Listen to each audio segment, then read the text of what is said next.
Hello friends. इस video के अंदर हम राजस्थान एक्साइज एक्ट 1915 के चैप्टर 4 के रिमेनिंग सेक्शन को कवर करेंगे। सेक्शन 21 बात करता है sale of excisable article.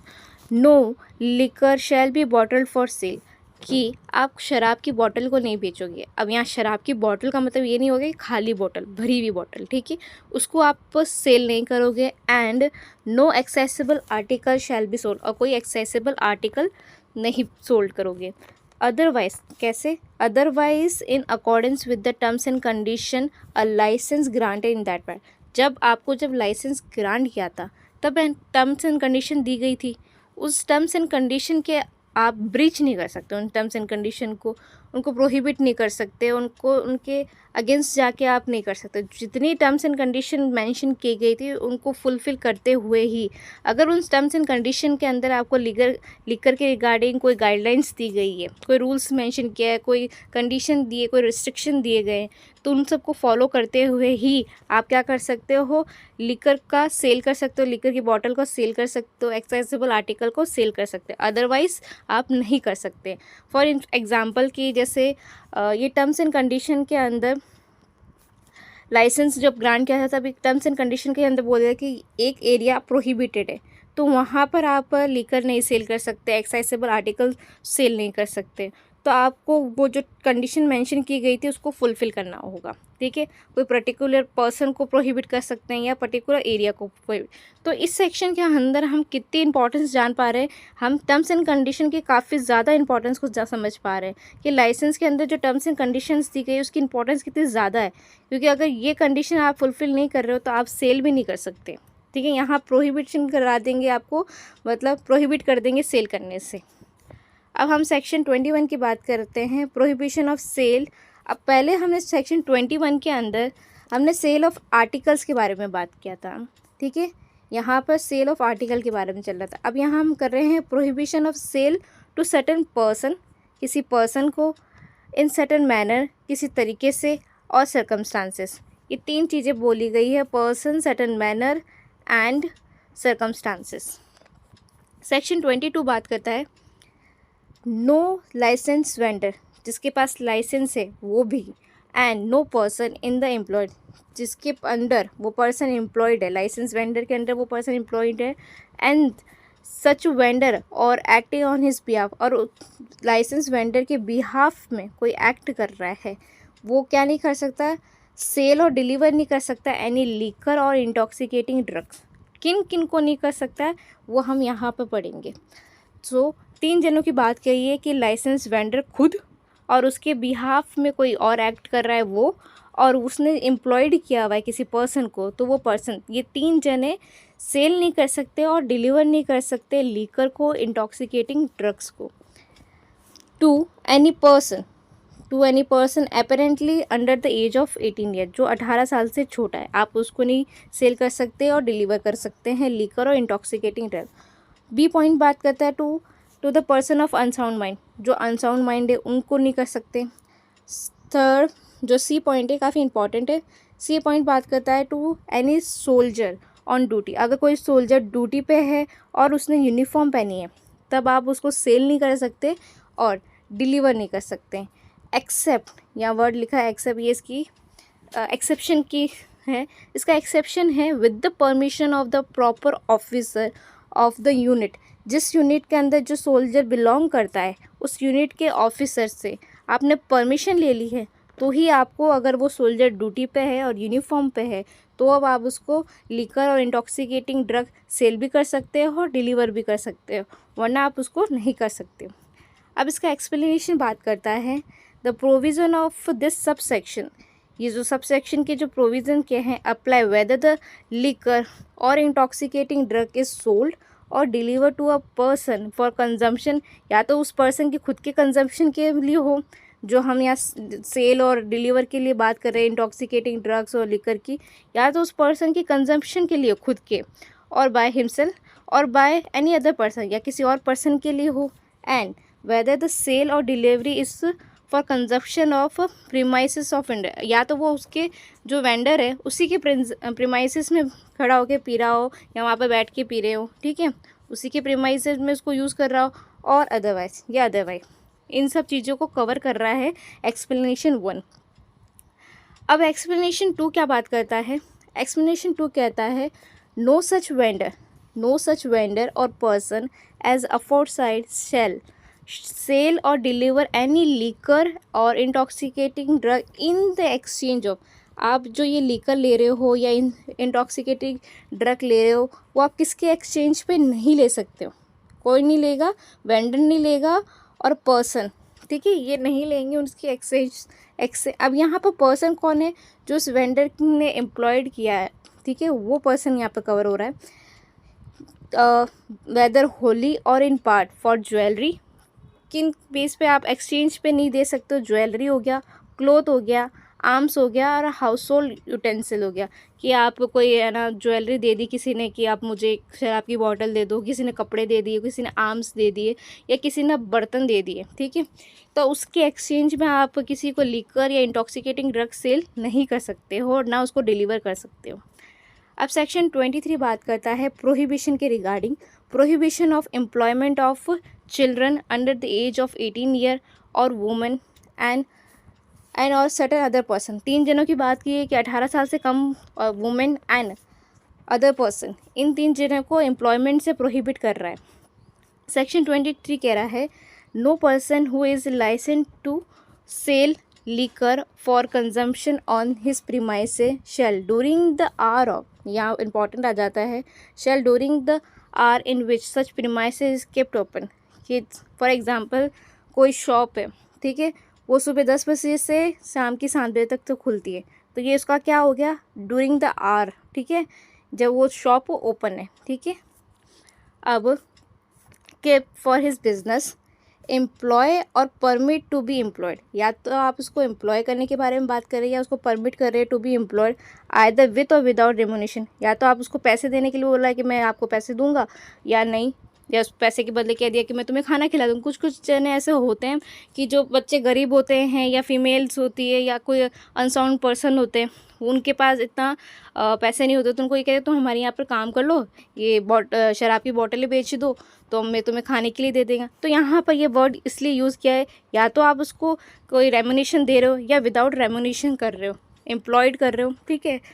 Any person under the age of 18 year or any leper यानी जिसे कुष्ठ रोग हो गया है, or any person suffering from infectious disease. यहाँ 3 जने की बात करिए, under the age of 18 year, leper or any person suffering from infectious disease in any part of such premises in which such liquor or spirit is consumed by the public, जो कि वहाँ पर public द्वारा consume की जाती है liquors, ठीक है, तो वहाँ पर आप उनको एम्प्लॉय नहीं कर सकते हो, ठीक है। यहाँ पर किस फर्स्ट क्लॉज बात करता है चाइल्ड के रिगार्डिंग में, फर्स्ट क्लॉज बात करता है चाइल्ड के रिगार्डिंग में, और सर्टेन अदर पर्सन, जो अदर पर्सन के लिए हमने यहाँ पर पढ़ा था अदर पर्सन, ठीक है। क्लॉज बी बात करता है no person who is a license to sell foreign liquor, ठीक है, जिसके पास लाइसेंस है कि वो फॉरेन लिकर बेचे for the consumption of his premises, ठीक है, अपनी प्रीमाइस पे जो उसका प्रीमाइसेस है वहाँ पर वो कंजम्पशन के लिए shall without the previous permission, जब तक कि उसके पास परमिशन नहीं हो इन राइटिंग, किसकी परमिशन ना हो? Previous permission in writing of excise commissioner, ठीक है, जब तक कि आपके पास एक्साइज कमिश्नर और एक्साइज ऑफिसर इन दोनों के रिटर्न में आपके पास परमिशन ना हो, during the hour in which such premises are kept for open for business, employ और permit to employ either with remuneration or without remuneration any women. यहाँ क्लॉज बी हम बात करता है वुमेन के regarding, in any part of such premises in which liquor is consumed by the public. Different अगर हम देखें डिफरेंस क्या है, 2 डिफरेंस मेजरली जो शो हो रहा है इसमें पॉइंट 1 के अंदर, सॉरी सबसेक्शन 1 के अंदर ये बोला है चाइल्ड के रिगार्डिंग में बात की गई है और अदर पर्सन के रिगार्डिंग में बात की है, और यहाँ बोला है no person who is license to sell liquor. यहाँ नॉर्मली लिकर के बारे में बात की है, बट क्लॉज 2 के अंदर फॉरेन लिकर के बारे में बात की गई है। एक तो फॉरेन लिकर हो गया और यहाँ पर वुमेन की रिगार्डिंग में बात की गई है, तो इन दोनों में ये तो मेजरली डिफरेंस हुए हैं। थर्ड क्लॉज बात करता है every permission granted under sub section 2 shall be endorsed on the licence and may be modified और विड्रॉन। कि जो सबसेक्शन 2 जो वुमेन की रिगार्डिंग बात की जा रही है, shall be endorse in licence, तो उसको लाइसेंस के अंदर भी लिखा जाएगा और उसको मॉडिफाई भी कर सकते हैं और विड्रॉन भी कर सकते हैं। क्या आप एक टाइम के बाद आप चेंज करना चाह रहे हो तो आप उसको हटाना चाह रहे हो तो आप विड्रॉ भी कर सकते हो, या कोई चेंजेस करना चाह रहे हो तो वो मॉडिफाई भी कर सकते हो, पर आपको उसको क्या करना पड़ेगा, उसको आपको लाइसेंस में इंडोर्स करवाना होगा। अब हम सेक्शन 24 के बारे में बात करते हैं। सेक्शन 24 बात करता है grant of exclusive privileges of manufacture. क्या प्रिविलेजेस दिए गए हैं मैन्युफैक्चर के regarding? Subject to the provision of section 31। किस सेक्शन की बात करिए? Section 31, the excise commissioner may order the grant to any person of a licence for the exclusive privilege. कौन कर सकते हैं? एक्साइज कमिश्नर कर सकते हैं। ऑफ मैन्युफैक्चरिंग और सप्लाइंग ऑफ होलसेल, किसके रिगार्डिंग में? आप उसके मैन्युफैक्चर के रिगार्डिंग में, सप्लाई करने के होलसेल या बोथ, दोनों। बोथ का मतलब हो गया या तो दोनों, मैन्युफैक्चर भी करो सप्लाई भी करो, या दोनों सेपरेटली। सेकंड पॉइंट बात करता है ऑफ सेलिंग ऑफ होलसेल और बाय रिटेलर। आप सेल कर रहे हो एज अ होलसेलर और as a retailer. Third point बात करता है ऑफ मैन्युफैक्चरिंग और ऑफ सप्लाइंग बाय होलसेल और both, and of selling by retail. या तो आप सब मैन्युफैक्चर कर रहे, सप्लाई कर रहे होलसेल की तरह या रिटेलर की तरह। एनी कंट्री लिकर, यानी देशी शराब और विदेशी शराब, कंट्री लिकर, फॉरेन लिकर और intoxicating drugs within any local area for those part of the state of Rajasthan to which this extend. कहाँ पर? जहाँ पर ये जो राजस्थान के अंदर राजस्थान एक्साइज एक्ट एक्सटेंड करता है, वहाँ पर आप देशी शराब या विदेशी शराब या इंटॉक्सिकेटिंग ड्रग्स को क्या कर रहे हो, एज अ होलसेलर या रिटेलर की तरह आप उसको सेल कर रहे हो, मैन्युफैक्चर कर रहे हो या सप्लाई कर रहे हो। अब हम सेक्शन 26 के बारे में बात करते हैं। सेक्शन 26 बोलता है, सेक्शन 24 के बाद सेक्शन 25 आता है। सेक्शन 25 को ओमिट कर दिया गया है 2014 के अंदर। सेक्शन 25 पहले की हेडिंग थी कि manufacture and sale of liquor in military, तो उसको ओमिट कर दिया गया 2014 के अंदर। सेक्शन 25 क्या है? ओमिटेड है, इसलिए अब सेक्शन 26 हम पढ़ते हैं। सेक्शन 26 बोलता है ग्रांटी ऑफ एक्सक्लूसिव प्रिविलेजेस में लेट और असाइन। यहाँ पर हमको ग्रांटी क्या होता है? जिस पर्सन को आपने ग्रांट कर दी गई है कुछ प्रिविलेजेस, उस पर्सन को कहते हैं grantee. Subject to the condition of his licence, the grantee of any exclusive privilege may let or assign. क्या कर सकते हैं? उसको लेट कर सकते हैं और असाइन कर सकते हैं द होल और एनी पोर्शन, या तो कोई पूरा पोर्शन या पूरी तरह से ऑफ हिज प्रिविलेज। किसको? अपने प्रिविलेजेस को। बट नो लाइसेंसी और असाइनी ऑफ सच प्रिविलेज और portion of a privilege shall excise any right as such unless and until a licence has been granted to him. जब तक कि उस person को, जो जिनको हमने ना लेट किया, असाइन किया गया है, वो कि जब तक कि उस पर्सन को लाइसेंस ग्रांट नहीं हो जाए बाय द एक्साइज कमिश्नर, किसके एप्लीकेशन पर? By the application of the grantee. जब तक ग्रांटी, फॉर एग्जांपल हमने किसी को पट्टे पे दिया है, ठीक है, तो ये प्रिविलेज हमने लेट किया है और असाइन किया है, तो हमने किसी को पट्टे पे ये दे दी, या तो होल दे दी या किसी पोर्शन को दे दिया। अगर हम उस पर्सन के पास वो राइट नहीं होता, बट उस पर्सन के पास राइट नहीं है, किस पर्सन के पास? लीसी और असाइनी के पास वो जो प्रिविलेज जो दी गई है वो उसका पूरा कंप्लीट राइट नहीं है, जब तक कि अनलेस एंड अनटिल उसको लाइसेंस जो ग्रांटी है वो रिटर्न में, ठीक है, क्या करे? एप्लीकेशन दे, on application made by the grantee to the excise commissioner. जब वो उस एक्साइज कमिश्नर को एप्लीकेशन लिख के देते हैं कि मैं अपने ये राइट पूरी कंप्लीटली लाइसेंसी या असाइनी को देता हूँ, ठीक है, तब ही उसके पास ये कंप्लीट राइट होगा प्रिविलेज की रिगार्डिंग, ठीक है, वरना इसके पास कोई राइट नहीं रहेगा। ये सिर्फ और सिर्फ एज अ लेट और असाइनी की तरह वर्क करेगा, वो प्रिविलेज को यूज़ करेगा, उसके बेनिफिट ले सकता है बस। अब सेक्शन 27 बात करता है recovery by the grantee of exclusive privileges of sum due to him. अगर जब हमने सेक्शन 26 के अंदर ये पढ़ा था कि ग्रांटी के पास राइट है कि वो क्या कर सकता है, लेट कर सकता है या साइन कर सकता है, ठीक है। अब उसने अगर कोई चीज़ लेट पे दी है, फॉर एग्जांपल पट्टे पे किसी चीज़ को दी है, तो वो पट्टे से रिकवरी के लिए कुछ अमाउंट उसको मिल रहा है, फॉर एग्जांपल कोई प्रॉफिट अर्न कर रहा है, उस प्रॉफिट को उसको वो प्रॉफिट अगर उसको नहीं मिल रहा है तो वो सेक्शन 27 के अंदर फॉल कर जाएगा कि वो उसको रिकवर कर सकता है। वो सम जो ड्यू रह गया है एज लेसी लाइसेंसी हो गया या जो असाइनी हो गया है, उससे जो अमाउंट ड्यू रह गया वो रिकवर कहाँ से किया जा सकता है, सेक्शन 27 के अंदर से। Recovery of grantee to exclusive privileges of sum due to him, any grantee, यहाँ पर कॉमा है, एनी ग्रांटी लेसी और असाइनी एज अफोरसाइड में रिकवर फ्रॉम एनी पर्सन, किसी भी पर्सन से holding under him any money due to him in his capacity of grantee, licensee or assignee as if it is worth the rent of arrear of rent, recover under the law for the timing in force with regard to the land holder and tenant। किसके regard पे किया जाएगा, land holder और tenant के regard पर वो हम as a arrear of rent recover करेंगे। अब इसका प्रोवाइडेड कह रहा है that nothing contain in this section shall affect the right of any such grantee lessee or assignee to recover by a civil suit. हमने ये क्या कह रहा है, बहुत इजीली सिंपल कह रहा है कि अगर कोई राइट है कि वो जो ग्रांटी है, लीसी और असाइनी, वो सिविल सूट फाइल करके वो अपने अमाउंट को रिकवर कर सकते हैं, तो वो राइट उनको अफेक्ट नहीं करते। उनके पास राइट है कि वो सिविल सूट करें और अपने अमाउंट को रिकवर कर सकते हैं। अब सेक्शन 28 चैप्टर 5 को कवर करता है। चैप्टर जो 5 है वो कवर करता है सेक्शन 28 से 30 कैपिटल ए तक, डबल कैपिटल ए, ठीक है। इसकी हेडिंग है ड्यूटीज़, फीस एंड सरचार्ज।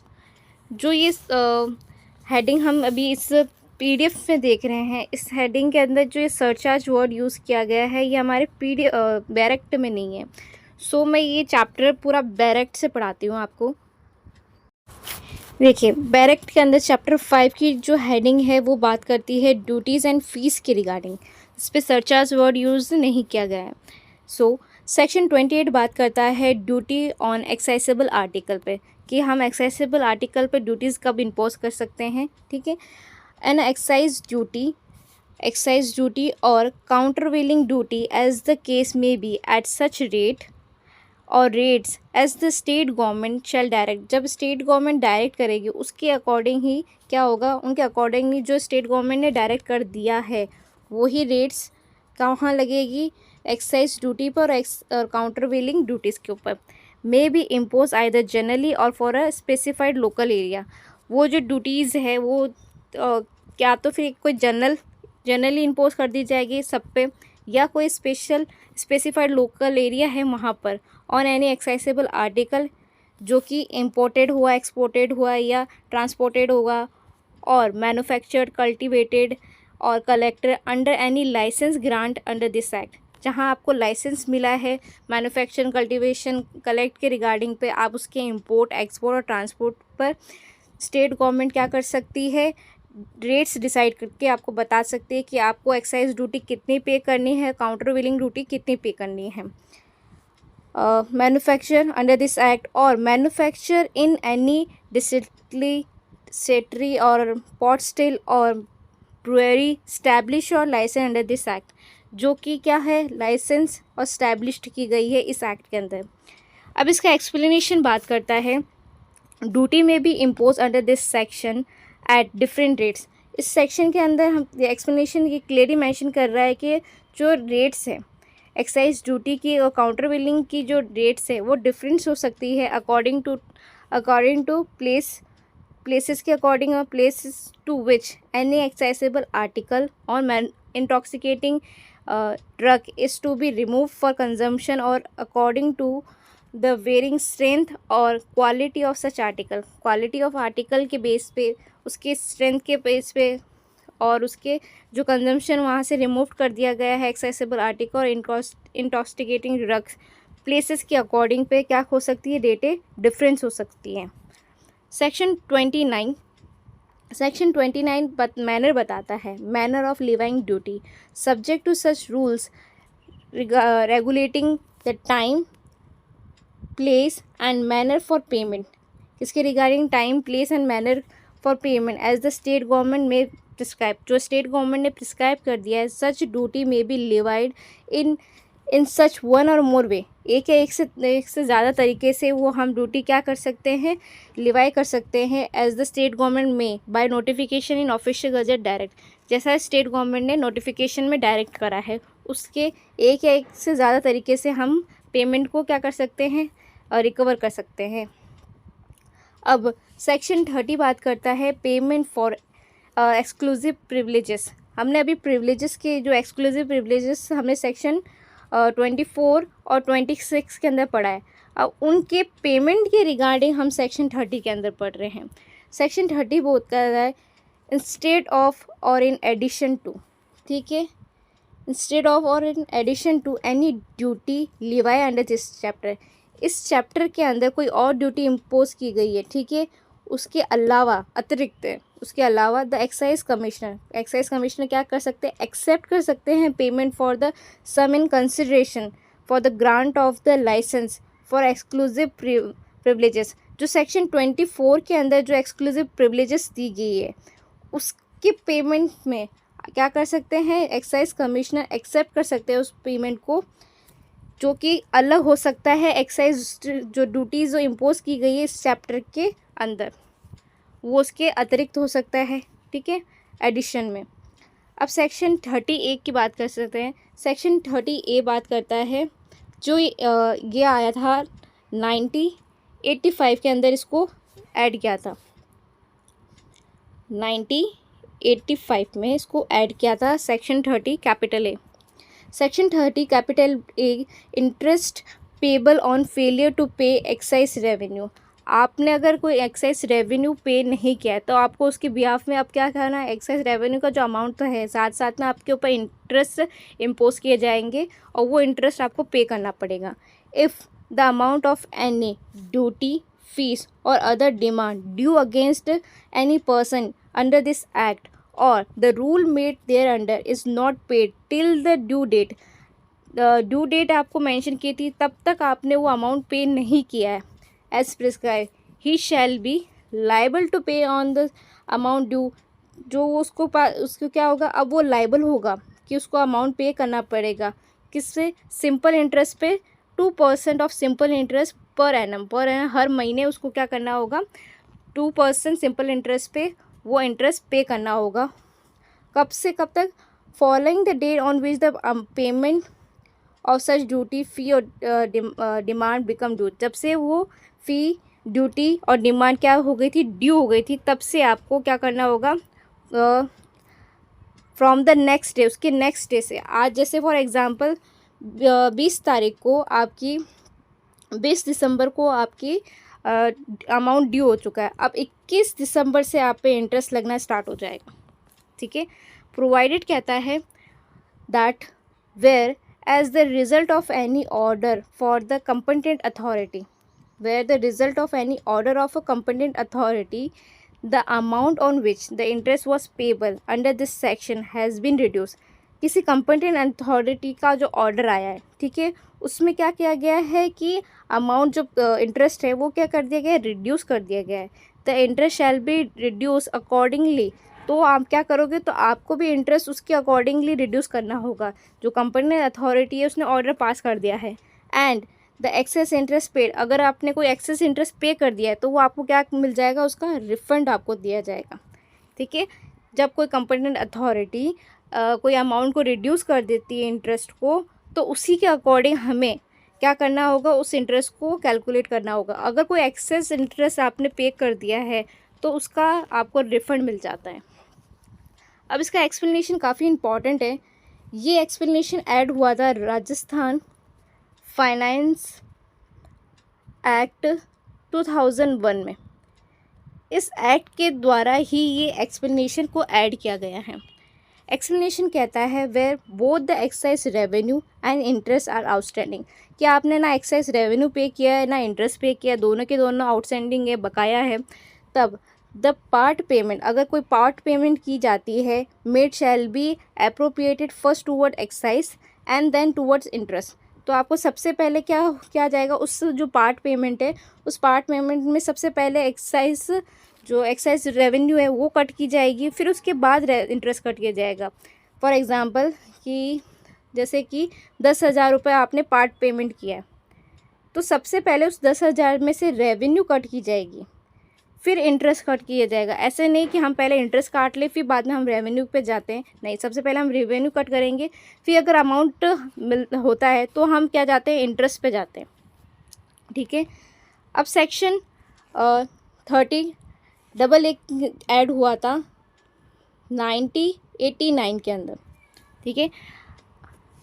ये कहता है पावर टू रिड्यूस और wave interest in certain cases. क्या पास है, पावर के रिगार्डिंग बात की है कि कब आप क्या रिड्यूस कर सकते हो, वेव कर सकते हो इंटरेस्ट को, किस केसेस के अंदर। Not standing anything contain in this act the excise commissioner, ये किसके पास पावर है रिड्यूस करने की, वेव करने की, इंटरेस्ट की, ये एक्साइज कमिश्नर के पास पावर है, जो कि एप्लीकेशन आने पर किसके द्वारा, on the application made in this behalf by the लाइसेंसी, जिसको लाइसेंस ग्रांट किया है वो लाइसेंसी जब एप्लीकेशन देते हैं एक्साइज कमिश्नर को, and after recording his reason, और एक्साइज कमिश्नर उसके रीज़न को रिकॉर्ड करने के बाद क्या कर सकते हैं, रिड्यूस कर सकते हैं, वेव कर सकते हैं amount of interest payable by the licensee under this act if he satisfy that, जब वो सेटिस्फाई हो जाए।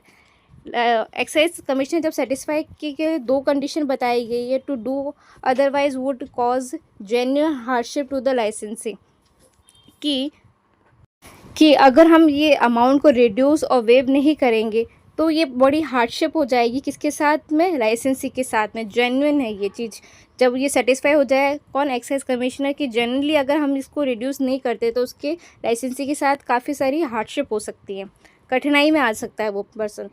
सेकंड पॉइंट बात करता है द लाइसेंसी has cooperated in any proceeding for the recovery of any amount due from him, कि उसने काफ़ी कोऑपरेट किया है जब भी कोई जो प्रोसीडिंग थी रिकवरी के रिगार्डिंग में, तब इन दो केस पे क्या कर सकता है एक्साइज कमिश्नर, इंटरेस्ट को रिड्यूस कर सकता है और वेव कर सकता है। इन वीडियो के अंदर आज हमने 2 चैप्टर को कवर किया है, चैप्टर 4 एंड चैप्टर 5 को। नेक्स्ट वीडियो के अंदर हम चैप्टर 6 को कवर करेंगे। Thank you.